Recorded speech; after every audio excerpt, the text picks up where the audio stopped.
नमस्कार दोस्तों। आज बात करेंगे उत्तर प्रदेश के बारे में। अखिलेश यादव पूर्व मुख्यमंत्री उत्तर प्रदेश के, उन्होंने साफ तौर पर कह दिया है कि मैं राहुल गांधी का स्वागत करने के लिए नहीं जाऊंगा। दरअसल अखिलेश यादव जो है एक कार्यक्रम में भाग ले रहे थे। लखनऊ में एक प्रेस कॉन्फ्रेंस को संबोधित कर रहे थे, क्योंकि एक यात्रा उन्होंने अखिलेश यादव ने शुरू की है। और आप सब जानते हैं कि आजकल वो पीडीए यानी कि पिछड़े दलित और आदिवासी, इनके प्रति बड़ी सिंपैथी रखने लगे हैं। तो उन्होंने एक संविधान बचाओ देश बचाओ समाजवादी पीडीए यात्रा ये शुरू की है। और इस अवसर पर वो मीडिया पर्सन से मुखातिब थे, उनसे चर्चा कर रहे थे। तो उसमें जब बातचीत चल रही थी तो मीडिया वालों ने पूछा कि भाई क्या आप भारत जोड़ो यात्रा में जाएंगे, जो राहुल गांधी की 14 फरवरी को यूपी में प्रवेश करेगी, चंदौली जगह से, चंदौली जिले से। तो उन्होंने कहा कि भाई देखिए, कांग्रेस वाले और बीजेपी वाले मुझे अपने कार्यक्रमों में नहीं बुलाते हैं और मैं नहीं जाने वाला हूं। इसके बाद कुछ पत्रकारों ने अजय राय को फोन मिलाया। अजय राय जो कांग्रेस के प्रदेश अध्यक्ष हैं, और उनसे फोन मिलाकर लोगों ने ये पूछा, पत्रकारों ने, कि क्या भाई अखिलेश जी को भारत जोड़ो यात्रा का नहीं मिला है निमंत्रण। उन्होंने कहा कि साहब, खड़गे जी की तरफ से और राहुल गांधी जी की तरफ से सीधे अखिलेश यादव को बुलावा गया है, और भी अन्य विपक्षी दलों को बुलाया गया है। और अखिलेश जी अगर ऐसा कह रहे हैं तो गलत कह रहे हैं, और मेरे पास इसका प्रमाण है, मैं आपको दे सकता हूँ। हालांकि जब राहुल गांधी की पिछली वाली भारत जोड़ो यात्रा निकली थी, जो साउथ टू नॉर्थ गई थी, उसमें भी मायावती को बुलाया गया था। जब यूपी में पहुंचने वाली थी वो, अखिलेश यादव को भी बुलाया गया था। दिल्ली के आसपास के कुछ एक दो जिलों में चले थे राहुल गांधी। और जयंत चौधरी जो आरएलडी के अध्यक्ष हैं, उनको भी बुलाया गया था। कोई नहीं गया था, सबने मना कर दी थी। केवल जयंत चौधरी ने अपने कुछ सपोर्टर्स को भेज दिया था कि ठीक है, आप मोरल रूप से सपोर्ट करने के लिए वहां पर चले जाइए। लेकिन अब अखिलेश यादव साफ तौर पर इनकार कर रहे हैं। नाराजगी है अखिलेश यादव के मन में, और वो नाराजगी सीट शेयरिंग में भी साफ नजर आ रही है। आपको याद होगा कि मध्य प्रदेश के जब चुनाव हुए थे अभी हाल ही में, तो उसमें अखिलेश यादव चाहते थे कि 8 से 10 सीट कांग्रेस उनके लिए छोड़ दे। लेकिन अखिलेश यादव के लोग, राम गोपाल यादव, ये सब जो उनके साथी हैं, वो देर रात तक अपनी लिस्ट लेकर वहां बैठे रहे भोपाल में, और कमलनाथ ने उनसे पूछा भी नहीं और कह दिया कि कौन अखिलेश, इनके कहने से हम सीटें छोड़ने वाले हैं क्या। और इनको ठेंगा दिखा दिया था। उसके बाद अखिलेश यादव प्रेस में, मीडिया में बड़ा भड़के थे कि हमें नहीं पता था कि जो इंडी अलायंस बना हुआ है वो केवल नेशनल लेवल के लिए या 2024 के चुनाव के लिए बना है। हम तो सोच रहे थे कि विधानसभा चुनाव में भी टाई अप किया जाएगा। और उससे अखिलेश यादव खुन्नक खा गए। अब उन्हें खुंदक इस बात की है कि राहुल गांधी ने जो मेरे साथ किया, मैं भी इनके साथ वही करूं। अब कल सलमान खुर्शीद और राम गोपाल यादव, अजय राय, आराधना मिश्रा मोना जो कांग्रेस की विधायक हैं, और इनके एमएलसी हैं समाजवादी पार्टी के जावेद अली खान, उदयवीर सिंह हैं जो आजकल अखिलेश यादव के बड़े करीबी माने जाते हैं। इन सब लोगों की 2 दिन से मीटिंग चल रही है लखनऊ में। सीट शेयरिंग को लेकर बातचीत चल रही है। और ये बताया जाता है कि पहले दिन ही सलमान खुर्शीद व अन्य कांग्रेसियों ने कह दिया कि हम तो कम से कम 20 सीटों पर चुनाव लड़ेंगे। अब आपको ये बताइए कि इन लोगों को 20 सीटें उत्तर प्रदेश में कौन दे सकता है। कांग्रेस वालों को 20 सीटें का कोई लॉजिक ही नहीं बनता है। ये मुझे लग रहा है कि ये सीटें भी मांग रहे होंगे फर्रुखाबाद वगैरह, जहां से ये खुद सांसद रहे हैं कभी, सलमान खुर्शीद। और भी कुछ सीटें मांग रहे होंगे, कानपुर मांग रहे होंगे, जहां से श्री प्रकाश जायसवाल चुनाव लड़ा करते थे, पिछली बार दूसरे नंबर पर रहे थे। सीटों के बारे में 20 सीटों की उन्होंने डिमांड की। तो रामगोपाल यादव ने कहा, यार आउट ऑफ माइंड, आप आउट ऑफ माइंड हो क्या? 20 सीटें अगर हम आपको दे देंगे तो हम क्या लड़ेंगे। उन्होंने साफ तौर पर इनकार कर दिया कि ये बहुत ज़्यादा है, आपकी 2-4 सीटों से ज़्यादा की औकात है नहीं। हकीकत बात यही है, अखबारों में आज खबरें छपी भी हैं। और रामगोपाल यादव से फिर लोगों ने पूछा कि साहब क्या तय हुआ है आप लोगों के बीच में। रामगोपाल यादव ने कहा, देखिए सीट शेयरिंग को लेकर जो आधा सफर है वो तय हो गया है, और बाकी का रास्ता भी हम जल्द तय कर लेंगे। और जब उनसे पूछा गया कि क्या मायावती जी को गठबंधन में शामिल किया जा रहा है, तो उन्होंने कहा कि भैया मायावती की बात मायावती जी से पूछो। कांग्रेस चाहती है कि बसपा भी साथ आए। अभी कई कांग्रेस नेताओं के मैंने बयान पढ़े जिनके उन्होंने कहा है कि कांग्रेस चाहती है कि मायावती साथ आए। अगर मायावती साथ नहीं आएंगी तो कांग्रेस की हालत खराब होने वाली है।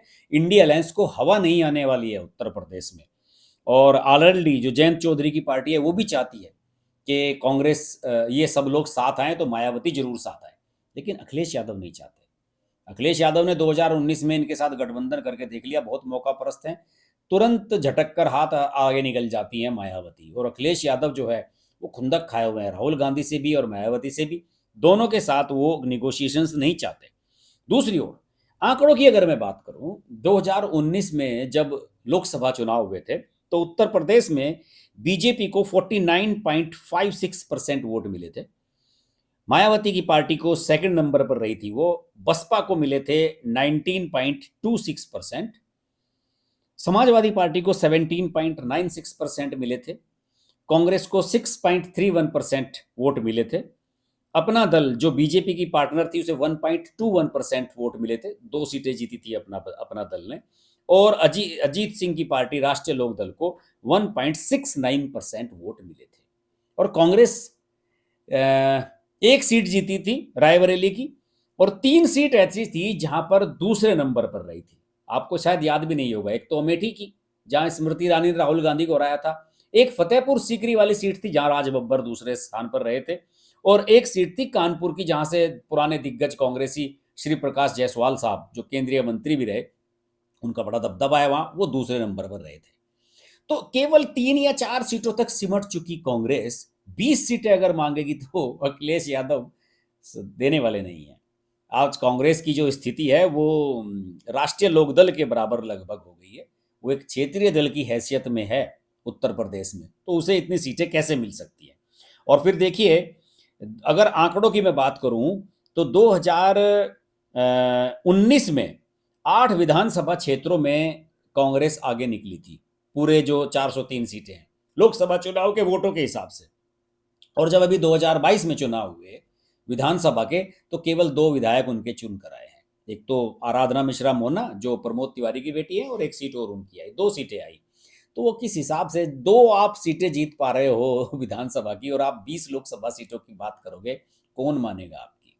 कांग्रेस को तो उत्तर प्रदेश में भारत जोड़ो यात्रा लानी ही नहीं चाहिए थी। चर्चा तो ये भी है कि वाराणसी, रायबरेली, अमेठी यहाँ जरूर जाएगी। नरेंद्र मोदी का जो लोकसभा क्षेत्र है, सोनिया गांधी का और राहुल गांधी का जो पूर्व लोकसभा क्षेत्र है, वहां जाएगी। लखनऊ, प्रयागराज इधर से होती हुई फिर ये राजस्थान में चली जाएगी। खैर उस समय हम बात करेंगे जब ये यात्रा यहाँ आएगी, लेकिन फिलहाल ये है कि कांग्रेस को टका सा जवाब दे दिया है समाजवादी पार्टी ने कि भाई कुछ नहीं होने वाला है। और देखिए, समाजवादी पार्टी कांग्रेस के सामने एक और भी उदाहरण रख रही है। आपको याद होगा कि 2020 में जब बिहार में विधानसभा चुनाव हो रहे थे तो उस समय कांग्रेस और आरजेडी एक साथ थे और जेडीयू और बीजेपी एक साथ थे। उस समय क्या हुआ था, चिराग पासवान अलग होकर लड़े थे और नीतीश कुमार की हालत खराब कर दी थी। और हुआ यह था कि कांग्रेस वालों ने कहा यार हमें ज़्यादा सीटें चाहिए, हम तो ज़्यादा सीटों पर लड़ेंगे। और जब ये सीट शेयरिंग हुई तो तेजस्वी यादव ने 144 सीटें तो अपने पास रखी थी, और 70 सीट्स जो कांग्रेस की औकात के हिसाब से बहुत ज़्यादा थी, 70 सीट्स कांग्रेस को दे दी थी। और हुआ क्या, आरजेडी तो अपनी 144 में से 75 सीटें जीत गई, यानी कि उसका स्ट्राइक रेट 50% से भी अधिक था, और कांग्रेस केवल 19 जीत पाई। ये हालत हो गई थी वहां पर। और उत्तर प्रदेश में भी अगर ऐसा ही हुआ और ज्यादा सीटें कांग्रेस को इन्होंने दे दी तो यहां पर भी यही स्थिति होगी, सब लोग जानते हैं। लेकिन कांग्रेस चाहती है कि उसकी ज्यादा सीटें बढ़े, जिससे कि वो पीएम फेस्ट के लिए, पीएम की जो पोस्ट है उसके लिए अपना दावा मजबूत कर सके। आपको बता दूं कि बीजेपी और जेडीयू का जो अलायंस था 2020 के विधानसभा चुनाव में बिहार में, उसमें भी ऐसे ही हुआ था। देखिए वहां पर जेडीयू ने कहा कि हम तो बराबर बराबर सीट लड़ेंगे, हमारी बड़ी पार्टी है यहाँ की भाई बिहार की, हमें ज्यादा सीट दो। तो जेडीयू को 115 सीटें दी बीजेपी ने लड़ने के लिए, और वो केवल 43 जीत पाई। और बीजेपी 110 पर लड़ी और 74 जीती, 74 जीती। आंकड़े साफ हैं कि बीजेपी कितनी मजबूत थी। अगर बीजेपी ने जेडीयू को कम सीटें दी होती तो हो सकता है कि अपने दम पर ही सरकार बना लेती बिहार में 2020 में ही। ये सिनेरियो है। तो ऐसी स्थिति में कौन समाजवादी पार्टी वाला कांग्रेस को इतने सीटें देगा? नहीं मिलने वाली है, बिल्कुल नहीं मिलने वाली है, 4-5 से ज्यादा बिल्कुल नहीं मिलने वाली है। दूसरी ओर समाजवादी पार्टी के लिए परेशानियां बढ़ती चली जा रही हैं शिवपाल यादव का एक बयान आ गया कि साहब मुलायम सिंह यादव ने 90s में जब राम मंदिर आंदोलन चल रहा था तो कार सेवकों पर गोलियां चलाई थी, तो वो संविधान की रक्षा के लिए चलवाई थी, कोई गलती नहीं की थी मुलायम सिंह यादव ने। तो इस तरह के बयान आएंगे समाजवादी पार्टी के नेताओं के, और फिर 22 जनवरी को जब रामलला विराजमान हो जाएंगे तो फिर कोई बचा नहीं पाएगा इंडिया अलायंस को उत्तर प्रदेश में। राहुल गांधी यहाँ यात्रा लाकर समय अपना खराब ना करें तो ज़्यादा बेहतर है, सीधे निकल जाएं तो ठीक है, क्योंकि ना उन्हें यहाँ बीजेपी पूछने वाली है और ना ही उनके इंडिया अलायंस के पार्टनर अखिलेश यादव उन्हें कोई घास डालने वाले हैं। देखते हैं क्या होता है। दिलचस्प चल रही है राजनीति। 2024 के लोकसभा चुनाव की विस्तृत कवरेज मेरे दोनों ही चैनल्स हर्ष की बात लाइव पर भी शुरू हो चुकी है, और इस चैनल हर्ष कुमार पर तो हमारे लगातार वीडियो आ ही रहे हैं। आपको ये वीडियो कैसे लगते हैं जरूर कमेंट के माध्यम से बताइएगा। QR कोड स्कैन करके हमको सपोर्ट कीजिएगा, हमारे साथ जुड़े रहिएगा, वीडियो को शेयर कीजिए, लाइक कीजिए। चैनल अभी तक सब्सक्राइब नहीं किया तो सबसे पहले सब्सक्राइब करना बनता है, सब्सक्राइब कीजिए और नोटिफिकेशन का बेल आइकन प्रेस कीजिए। आपसे फिर मुलाकात होगी, तब तक के लिए नमस्कार।